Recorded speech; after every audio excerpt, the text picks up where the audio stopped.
Shattered temperatures, devastating floods, and raging wildfires all over the world tell scientists that the climate crisis is no longer just looming. It is in fact here and in full force. Inside the Story's CHCH, Peter Meyer has more.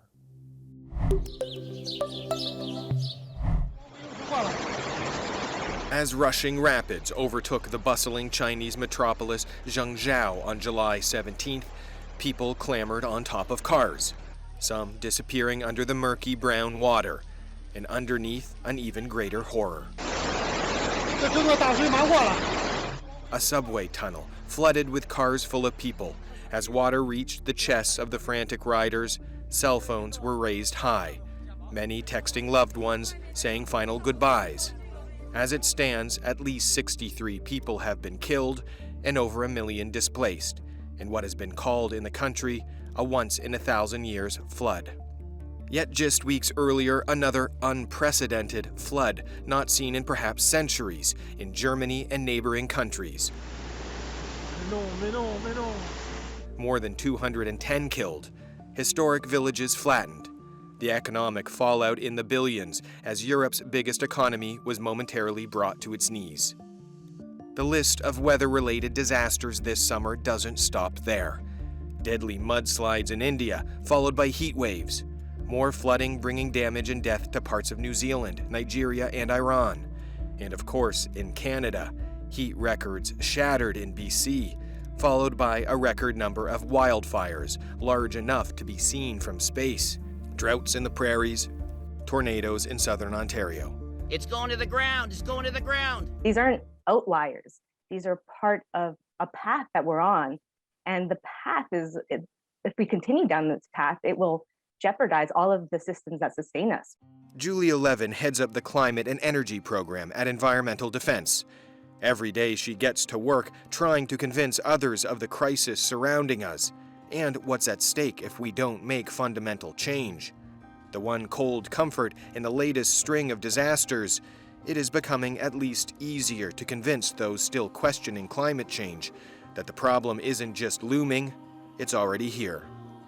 I think we're approaching a kind of social tipping point where now most people will say they've been firsthand impacted by the climate crisis. There's not very many people across the planet who have escaped it. We're all impacted now, and it's the first time in which we can say that.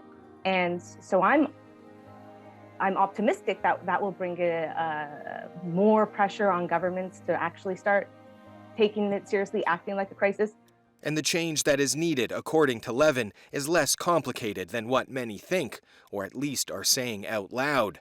The one way to address the climate crisis head-on is to move away from a chief source of the problem. You know, at the federal level, we do have a climate plan. It's just an inadequate climate plan. And it's inadequate because it doesn't take into consideration the two largest sectors that are responsible for over half of Canada's emissions. So that's the oil and gas industry and transportation. And it doesn't because of the power of the oil and gas industry. So sometimes we talk about the impacts of climate crisis as a tragedy with no villain, but there is a villain. We know that the climate crisis is caused by digging up and burning fossil fuels. So the first thing we need to do for taking the crisis seriously is to halt the expansion of the oil and gas sector. After the Paris Climate Conference in 2015, much of the world set a goal of stopping the Earth from warming by 1.5 degrees, seen by many as the point of no return. Right now, we are fast approaching that number, with every corner of the planet now getting its first taste of what's in store if we miss the target.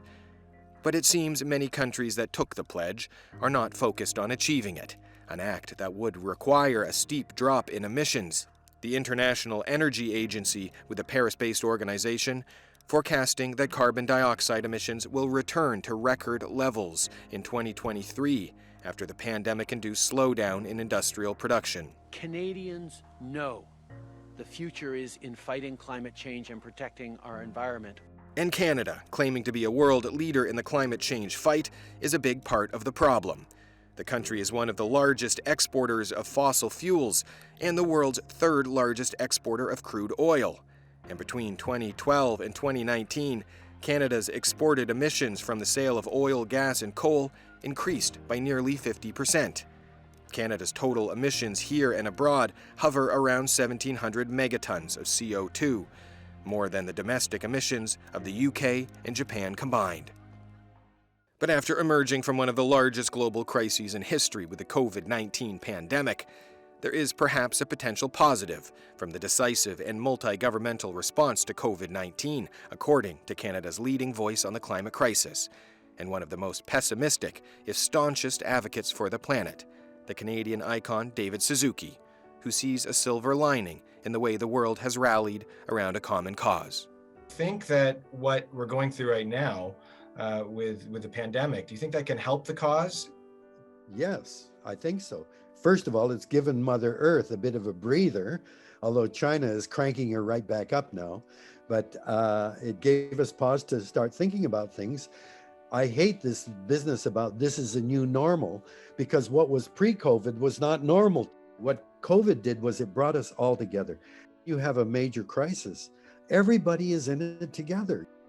Peter Meyer for Inside the Story.